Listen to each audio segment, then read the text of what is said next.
அஸ்ஸலாமு அலைக்கும் வரஹ்மத்துல்லாஹி வபரகாத்துஹு. ஃபிசிக்ஸில் உங்களுக்கு டவுட்காகவும் உங்களோட ப்ராக்டிஸை கூட்டுறதுக்காகவும் கொஷின் டாஸ்க் மாதிரி செய்கிறதுக்காகவும் ஒரு குரூப் க்ரியேட் பண்ணப்பட்டு அதனால உங்களை ஒரு வீடியோவில் சந்திப்பதில் நான் ரொம்ப மகிழ்ச்சி அடைகிறேன். இதை எல்லாரும் பார்த்துட்டு இந்த வீடியோ எக்ஸ்ப்ளனேஷன் இந்த 5 கேள்வியுடைய எக்ஸ்ப்ளனேஷனையும் பார்த்துட்டு உங்களோட ஃபீட்பேக் உங்களுக்கு எப்படி விளங்கிக்கு நல்லமா இல்லாட்டி எப்படி விளங்கி இல்லாட்டி எனக்கு இது கொஞ்சம் கஷ்டம் இப்படி இருக்குது உங்களோட ஃபீட்பேக்கை கட்டாயம் எல்லோரும் கமெண்டில் சொல்லுங்கள். பார்த்துட்டு கட்டாயம் உங்களுக்கு தெரிஞ்சாக்களுக்கும் நீங்கள் ஷேர் பண்ணுங்கள். எங்களுக்கு செய்ய போகிற ஹெல்ப் அதான். அது மட்டும் இல்லாமல் உங்களுக்கு ஃப்ரீயாக தான் செஞ்சுட்டு போகிறோம். உங்களுக்கு எத்தனையோ பேர் படிக்கிறதுக்கு வசதி இல்லாமல் இப்போ பாதிக்கப்பட்ட நிலைமையில் அவங்களுக்கு ஹெல்ப் பண்ணுறதாகவும் அமையுது. நீங்கள் உங்களுக்கு தெரிஞ்ச ஃப்ரெண்ட்ஸுக்கும் இதை கட்டாயம் ஷேர் பண்ணி வைங்க. மற்றாக்களுக்கு ஹெல்ப் பண்ணுறதால உங்களோட அறிவு ஒன்றும் குறைய போகிறதில்ல. சொல்லிக் கொடுக்குறதாலேயோ இல்லாட்டி மற்றாக்களுக்கு கல்வியில் உதவி செய்கிறதாலேயோ உங்களோட அறிவு கூடத்தான் போகுது. அதனால் உங்களுக்கு தெரிஞ்ச ஆக்களுக்கு இதை கட்டாயம் அனுப்பி வைங்க. சரி, இப்போ நம்ம கேள்விக்குள்ளே போகலாம். நான் போட்ட கேள்வி 5 கேள்வி போட்டேன். அந்த 5 கேள்வியும் ஈஸியான கேள்வி தான். நான் 26, 27 பேஜ் எல்லோரும் செய்யக்கூடிய மாதிரி ஏற்ற உள்ள பேப்பரில் தான் நான் எடுத்து போட்டேன். அப்படின்னா அது 2016 மொரட்டுவ பேப்பர் தான். நான் போட்ட கேள்வி 5 மொரட்டுவ பேப்பரில் உள்ள கேள்வி. இப்போ நம்ம கேள்வியை பார்ப்போம்.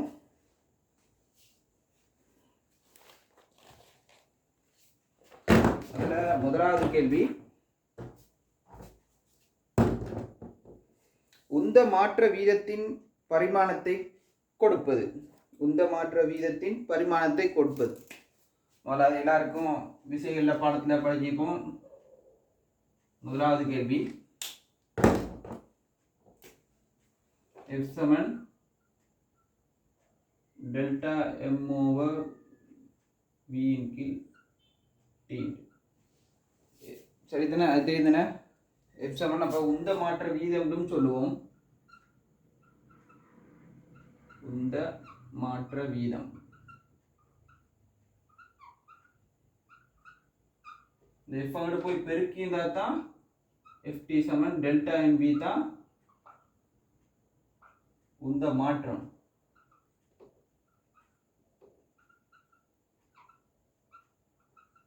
சரிதானே? அவங்க நம்மகிட்ட கேட்டுக்கிறது என்னது? உந்த மாற்ற வீதம். இதில் கவனமாக்கணும். சில உந்த மாற்றத்தை போட்டு செஞ்சுட்டு போயிருவீங்க. உந்த மாற்ற வீதம் தான் அவங்க கேட்டுக்கிறது. ஒன்றா எம்முக்கு தெரியும் எல்லாருக்கும் சமம் என்னண்டு பரிமாணம். எம்முக்கு பரிமாணம் எம் தான். வேகத்துக்கு LT-1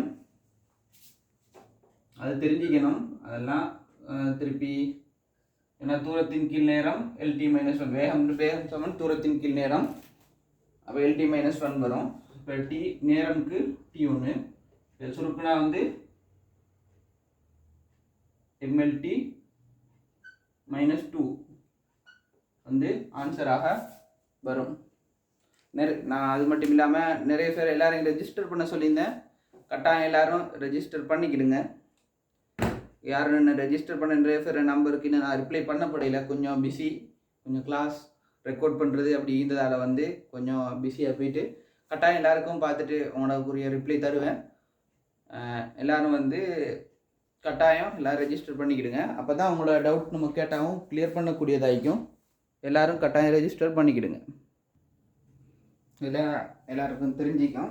இதில் உந்த மாற்ற வீதம் எந்த கேள்விக்கு வீதம், உதாரணத்துக்கு கனவளவு வீதமோ அப்படி உந்த மாற்ற வீதமோ திணிவு வீதமோ கேட்டால் அது ஒரு செகண்டுக்கு காண்றது. அந்த டைமால் பிரித்து வர்றது தான் வீதம்னு சொல்கிறேன். அந்த உந்த மாற்றம் கேட்குறாங்களா இந்த மாற்ற வீதம் கேட்குறாங்களான்னு கவனத்தில் வைக்கணும்.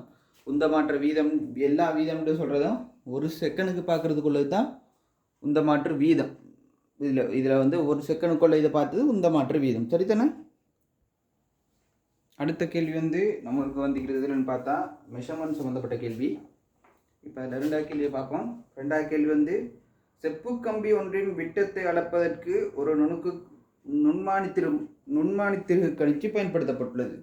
கம்பியுடனான நிலையின் வாசிப்பு படம் ஒன்றில் காட்டப்பட்டுள்ளது. அப்படின்னா இதில் கம்பியை வச்ச போது அதில் உள்ள வாசிப்பு தான் இது. பட்டடையும் கதிர்கோளும் குறைந்த நடையில் வந்து நடுவில் கம்பி ஈக்கும் போது உள்ள வாசிப்பு தான் இது. சரிதானே? கம்பி அகற்றப்பட்டு நுண்மானி திருக்கணிச்சியின் தாடைகள் ஒன்றுக்கொன்று தொடுகையில் உள்ள நிலையில் புதிய வாசிப்பு படம் 2 காட்டப்பட்டுள்ளது. அப்படின்னா நடுவில் உள்ள பொருட்களை எடுத்துட்டு அப்போ உள்ள வாசிப்பு இது ஒரு 2, இது ஒரு 1, இது ஒரு 2. சரிதானே? இப்போ இதில் வந்து நம்ம முதலாவது என்னென்னா தெரிஞ்சுக்கணும் வந்து இழிவெண்ணிக்கை அது வந்து இதில் தரவில்லை. பொதுவாக நம்ம இதில் படத்தை வச்சு தான் இல்லை நம்மளுக்கு பொதுவாக தெரிஞ்சதை வச்சு தான் கண்டு போகணும். அதுக்கு முன்னுக்கு வந்து நான் சொல்லிக்கிறேன் வந்து பூச்சிய வலுன்னு நிற்கிது. பூச்சிய வலுவில் வந்து மறைப்பூச்சிய வலு நேர்பூச்சிய வலுன்னு 2 வகைக்குது. மறைப்பூச்சிய வலுன்னு பார்த்தா வந்து நம்ம வந்து அந்த டூல் வந்து அதிகமாக யூஸ் பண்ணுறதால, நான் ஒரு ரீசனை சொல்லிட்டு போகிறேன், அதிகமாக யூஸ் பண்ணுறதால வந்து அந்த பட்டடையும் அந்த பட்டடை இல்லாட்டி அந்த கதிர்கோளில் வந்து ஒரு திண்ணத்துண்டு தேய்வடைகிறதால வந்து அந்த பட்டடை கதிர்கோள் அந்த ஒரு சின்ன துண்டு அந்த 2 பக்கத்தில் ஏதாவது ஒரு பக்கம் ஒரு சிறிய துண்டு தேய்வடையதால அது துண்டு இல்லாமல் போகிறதால வாசிப்பில் ஏற்படும் வலு தான் மறைப்பூச்சிய வலு வரும். இப்போது அடுத்தது வந்து நேர்பூச்சிய வலுண்டா, நேர்பூச்சிய வலு எப்படின்னா உதாரணத்துக்கு ஒரு பொருளை நம்ம கொஞ்சம் காலத்துக்கு பாவிக்காம வைக்கிறோம், இல்லாட்டி வந்து அது வலியுடன் தாக்கம் அடைகிற ஒரு உதாரணத்துக்கு இரும்பு இதுக்கு வந்து வலியுடன் தாக்கம் அடைகிற இதில் இடத்துல வைக்கும்போது அது துருப்பிடிக்கக்கூடிய சான்ஸ் இருக்குது. அது துருப்பிடிச்சா வந்து மேலதிகமாக கதிர்கோள் பட்டடையில் வந்து ஒரு சின்ன துண்டு எக்ஸ்ட்ரா வந்து வரதால வந்து உருவாகிறது தான் நேர்பூச்சிய வலு. ஓகேவா? இப்போ நம்ம இதில் எப்படி கண்டுபிடிக்கிறதுண்டா மறைப்பூச்சிய வலுவா நேர்பூச்சிய வலுவான்னு நான் எப்படி கண்டுபிடிக்கிறதுன்னு நம்மட இதில் சொல்கிறேன். ஒன்று வந்து இந்த பூச்சியம் விளங்கி கொண்டிருந்தால் அது நேர்பூச்சிய வலுன்னு எடுக்கணும். ஏன்னா வந்து ஒரு இது வந்து இப்படி பின்னோக்கி சுத்தப்பட்டதால தான் அந்த பூச்சியம் விளங்கக்கூடியதாக, இல்லாட்டி வந்து பூச்சியத்தோட பொருந்தி நினைக்கணும். இது பின்னோக்கி உதாரணத்துக்கு ஒரு பொருளை வைக்கும்போது தான் இப்படி பின்னோக்கி சொல்லிட்டுருவோம். அப்போ அப்படி இருந்தால் தானே அந்த பூச்சியத்தை விட்டு சற்று விலகிக்கும். அதை வச்சு கண்டுபிடிக்கிறது நான். உதாரணத்துக்கு நேர்பூச்சிய வலு கொண்டு இது சரி, மறைப்பூச்சி வலுவாய்ந்தா அது வந்து இந்த பூச்சியத்தை விட்டு அங்கால போய்க்கும். விளங்கிச்சா? அப்படித்தான் கண்டுபிடிக்கிறது. சரி, இப்போ இதில் பார்ப்போம். முதலாவது வந்து இதில் இழிவெண்ணிக்கையை பார்ப்போம். இதில் வந்து முதலாவது நம்ம பொதுவாக எடுக்கிறது வந்து இழிவெண்ணிக்கை என்னது 0.01 தான் இதுக்கு இழிவெண்ணி எடுக்கிறது. அப்படி பார்த்தா வந்து நேர்பூச்சி வலு என்னன்னு பார்த்தா வந்து இதில் போடுறோம். நேர்பூச்சிய வலு 0.01 மில்லிமீட்டரை வந்து எத்தனையோட பொருந்துது? இப்போ எத்தனையோட சரியாக பொருந்துன்னு பார்த்தா இதில் வந்து பொருந்துறது சரியாக 14ஓட பொருந்துது. சரித்தனை? இதே நேரம் வந்து மறைப்பூச்சி வலுவாய்ந்தா மொத்த அந்த பிரிவுகளோட எண்ணிக்கையிலேருந்து பொருந்துறதோட கழிச்சிட்டு தான் போடணும். நேர்பூச்சியோளுக்கு நேரடியாக போடலாம். இது பிறகுனா 0.14 மில்லிமீட்டர். சரித்தானே? இதில் வாசிப்பை காண்றதுக்கு நான் செய்கிறேன். 1 இதில் பிரதான அளவீடுகளில் 1 2 3 4 5 5 மில்லிமீட்டரை வந்து 50 பிரிவுகளாக எடுத்ததுக்குன்னு தான் நம்ம வச்சு செய்யணும்னு பார்த்தா அப்போ இது அரைவாசியாக பிரிக்கணும். சரிதானே? தெரியுதுன்னா பொதுவாக வந்து 50 பிரிவுகளாக பிரிக்கப்பட்டிக்கின்னு வச்சு கருத்தில் கொண்டு செஞ்சால் இப்படித்தான் வரும். ஓகே தானே? அதில் இப்போ அப்படி வச்சு பார்த்தா இப்போ இதில் அரை போட்டுட்டு அதுக்கப்புறம் இழிவெண்ணிக்கைன்னா 0.01 எத்தனையோட பொருந்துது? 9ஓட பொருந்துது. இப்போ 9 மில்லிமீட்டர். சரிதானே?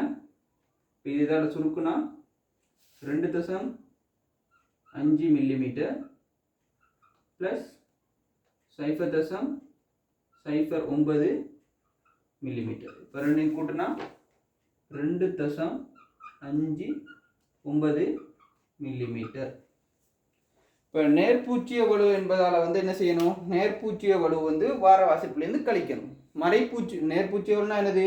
நம்ம வாசிப்பு எடுத்தீங்கன்னா ஒரு எக்ஸ்ட்ரா கூட வாசிப்பு தான் வந்திக்கும். மறைப்பூச்சிய வலுவாக ஒரு வாசிப்பு குறைஞ்சிருக்கும். விளங்கும் தானே? இப்போ வந்து இப்போ இதிலேருந்து இதை கழிச்சு விட்டா 5 இது மைனஸ் 0.14 மில்லிமீட்டர் கழிச்சா ஆன்சர் வரும் 2.45 மில்லிமீட்டர்.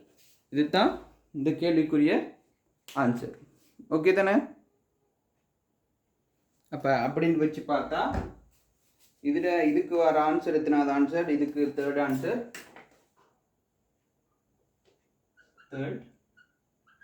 இதுக்கு ஆன்சர் வந்து செகண்ட் ஒன். சரி தானே? செகண்ட். இப்போ வந்து அடுத்ததாக வந்து மூணாவது கேள்வியை பார்ப்போம்.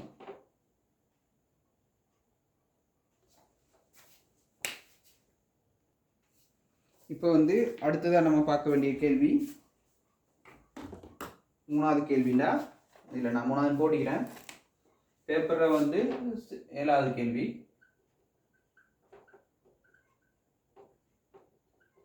இதுதானே பேப்பரில் வந்து 7வது கேள்வி ஆகிக்குது.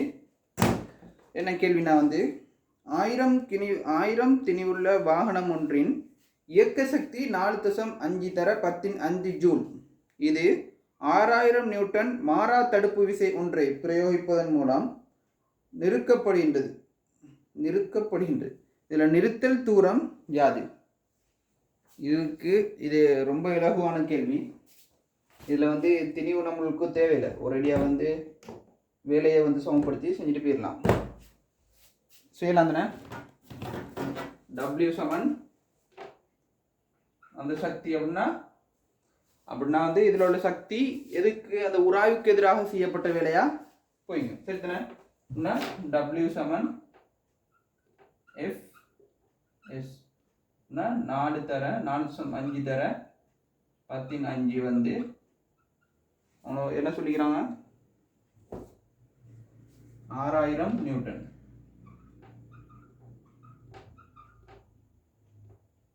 S தெரியாது. இதை கொண்டு போய் பிரிச்சா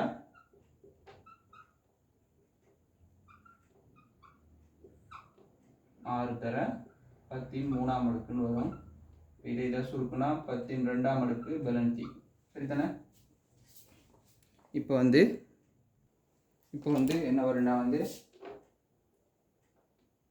450 கீழ் 6 இதை சுருக்குனா 75 நியூட்டன் மீட்டர் வரும். சரிதானே? இதுக்கு மேலே இதில் ஒன்றும் இல்லை. லேசான கேள்வி. 6 7 42. சரிதானே? 42 மிச்சம் 3 30 வந்து 5 வர 75 நியூட்டன் மீட்டர். சரிதானே? இப்போ அடுத்தது வந்து அப்போ இதுக்கு விட எத்தனாவது? Second answer.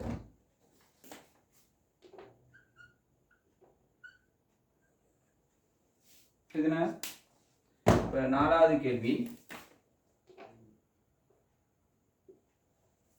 4வது கேள்வினா இதில் வந்து 8வது கொஸ்டின். சரிதானே?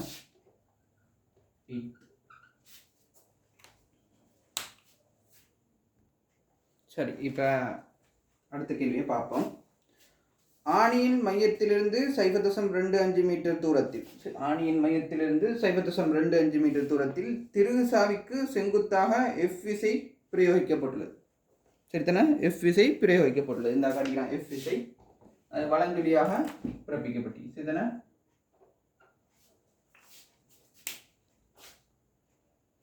பிரயோகிக்கப்படுகின்றது. ஆணி முழுமையாக இறுக்கப்படும் போது பிரயோகிக்கப்பட்ட விசை 200 நியூட்டன். மேலதிகமாக இருகளை தவிர்ப்பதற்கு இடஞ்சுழியாக இருக்கும் தடை முறுக்கம் யாது? இங்கிட்ட கொடுக்குற விசைக்கு அதுக்கு எதிராக வழங்கப்படுற விசையும் மேலதிகமாக இருகளை தவிர்ப்பதற்கு இடஞ்சுழியாக வழங்கப்படும் தடை முறுக்கு விசை என்ன வாங்கிக்கும்?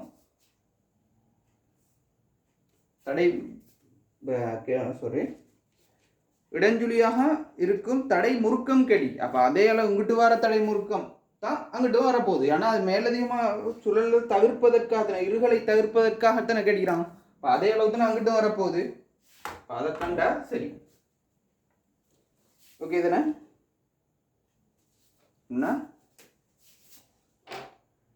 TF சமன் டி 200 தர 0.25 பெருக்குனா வந்து 50 நியூட்டன் மீட்டர். இது மிக இலகுவான கேள்வி, இதில் ஒன்றுமே இல்லை, விளங்கின்னு நினைக்கிறேன். இதில் ஏதாச்சும் சொல்லி தந்ததில் டவுட் இருந்தால் தாராளமாக ப்ரைவேட்டாக கண்டெக்ட் பண்ணி கேளுங்க. உங்களுக்கு ஃபிசிக்ஸில் எந்த டவுட் இருந்தாலும் இந்த நம்பருக்கு கண்டெக்ட் பண்ணி கேளுங்க.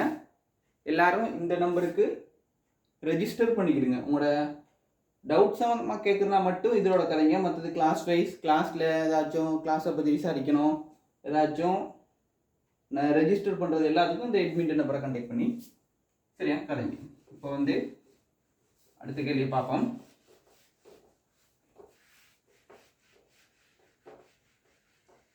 கடைசி கேள்வி.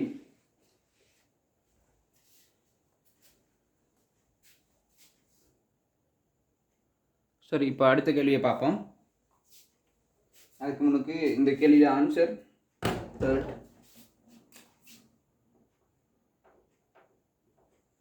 Third answer. இது வந்து அடுத்து வந்து 4வது கேள்வி, சாரி 5வது கேள்வி. பேப்பரில் 9th கொஸ்டின். இதில் வந்து அவங்க வந்து சொல்லிக்கிறான் வந்து 1.2 கிலோ திணிவை உடைய மனிதன் ஒருவன் கையினால் 2 நியூட்டன் தராசுகளினாலும் தாங்கப்பட்டுள்ள படம் காட்டப்பட்டுள்ளது. படத்தில் காட்டப்பட்டுள்ள தராசின் வாசிப்புகளையும் கோண அளவீடுகளையும் கொண்டு மனிதனின் கை திடீரென அகற்றப்படும் போது திணியின் ஆரம்ப நிலைக்குத்து ஆர்மூடுகளை கேட்டுக்கிறான்.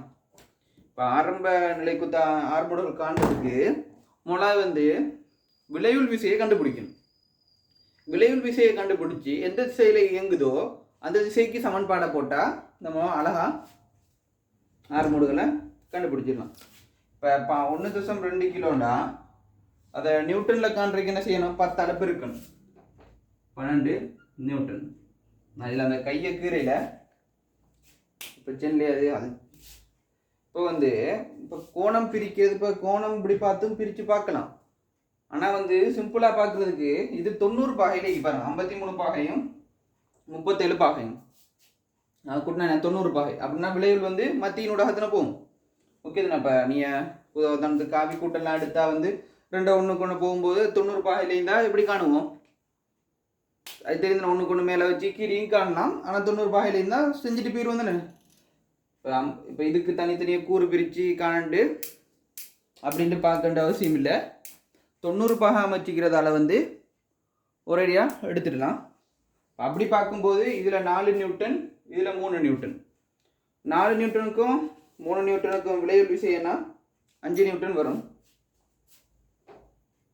அது உங்களுக்கு காண தெரியும், சும்மா மனசாலே தெரிஞ்சுக்கணும். இப்போ 4 நியூட்டனுக்கும் 3 நியூட்டனுக்கும் விளைவு விசை 5 நியூட்டன்.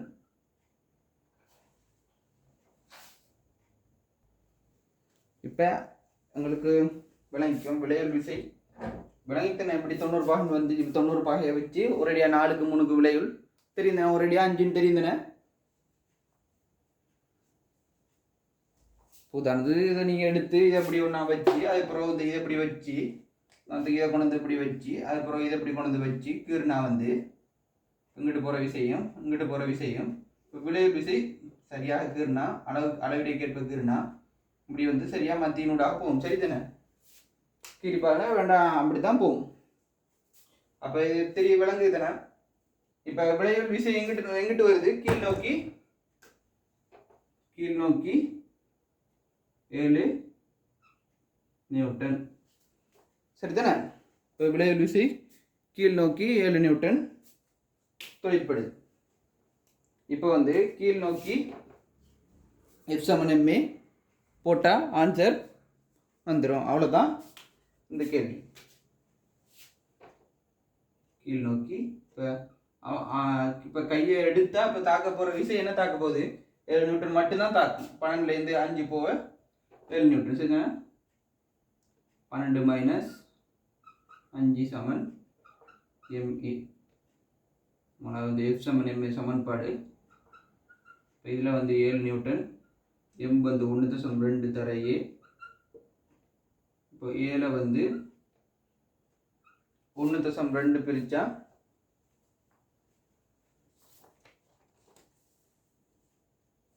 5.83 கிட்ட வரும் ஆன்சர். பிரித்து பாருங்க.